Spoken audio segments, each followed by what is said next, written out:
Now in this video we'll be talking about the post-implantation changes, that is the changes that take place after the process or the implantation is being done.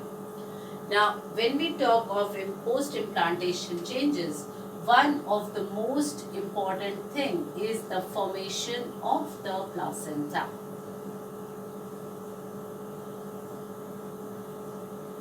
Placenta is formed before the actual process of the development of the embryo takes place. That means before the embryo starts proper development, the formation of placenta has to be ensured. Now let us understand how this placenta is being formed. We know the chorionic layer which is being present or which is being formed by the trophoblast, the four layers, that is the yolk sac, amnion, chorion and allantois. These are the four layers which are being formed by the trophoblast, that was the outer layer where the blastomeres arrange themselves. So this trophoblast divides into four different layers, extraembryonic membranes we call them, and because they are present outside the embryo, so therefore we call them as extraembryonic membranes, and these membranes form different parts. So the yolk sac is formed by the allantois and all that, the umbilical cord is formed by the allantois and chorion partially. So we have different structures which are being formed. Now the chorion, which is the outer layer, it is responsible for forming the chorionic villi. The chorionic villi are the irregular projections, and these projections, which we call it as chorionic villi, they will penetrate into the maternal endometrium, that is the innermost lining of the uterus, which is known as endometrium. They will be adjusting or fixing themselves over there or maintain a close connection between them. So this maternal endometrium is richly supplied with the blood capillaries all over here, and as a result a close connection between the chorionic villi and the maternal endometrium is being formed. This we call it as placenta. Now this placenta is therefore contributed by the developing embryo, and that is the chorionic layer, and also the uterine tissues of the mother.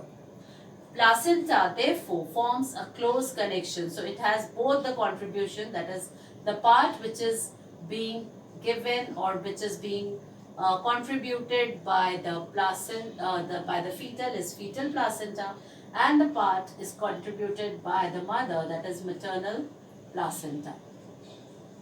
Both will contribute to form the placenta.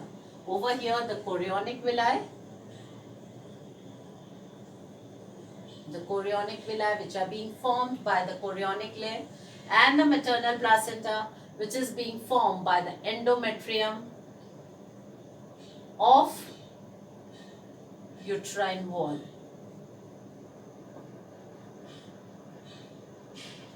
So this forms the placenta.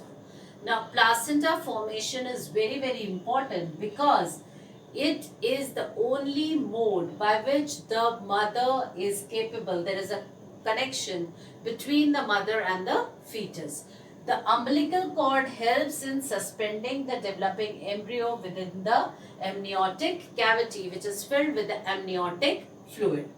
Now the food material from the mother to the fetus is passed through this placenta, and all the nutritive material, that's it. And also the exchange of the gases, that is the carbon dioxide is being removed by the fetus through this, and also the oxygen is being supplied to it. It also helps in the removal of the nitrogenous waste. Now the embryo undergoes the development, and as it is developing, it will be producing the nitrogenous waste, and this nitrogenous waste needs to be removed. So it is removed with the help of placenta. Certain antibodies and hormones also pass through the placenta, and therefore there is a close connection between the placenta. Through this side is the maternal side, so over here it is a close connection between the developing embryo and the mother. Apart from performing these important functions, placenta also produces certain important hormones, and these hormones are required throughout the pregnancy, and also they will be performing various other functions. So one important is HCG, that is human chorionic gonadotropin. This hormone, which is being produced by the placenta, it in turns stimulates corpus luteum. Corpus luteum is formed after the ovulation process, and it is obtained from the Graafian follicle. So the corpus luteum which is being formed, it produces the progesterone hormone, and this progesterone hormone is very important. So it is produced by the corpus luteum till the entire pregnancy.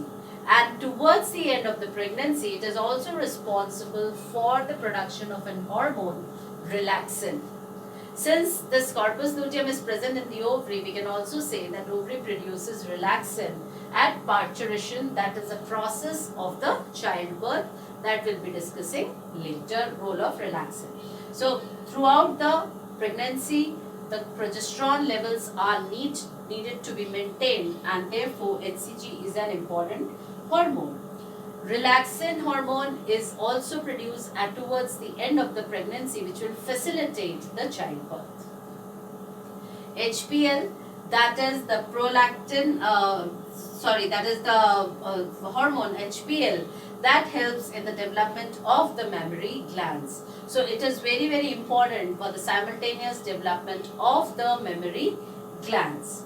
Then chorionic thyrotropin, somatotropin, estrogen and progesterone are all very, very important for the development of the embryo. So we see that placenta performs various important functions, and this entire structure keeps the baby, developing baby, in contact with the mother, and also allows sufficient nutrition, the exchange of gases, the transportation of the hormones, so as to enable or so as to bring about proper development of the or proper growth of the embryo. In the next part of the video, we'll be talking about the formation or the development of the embryo in general and the processes.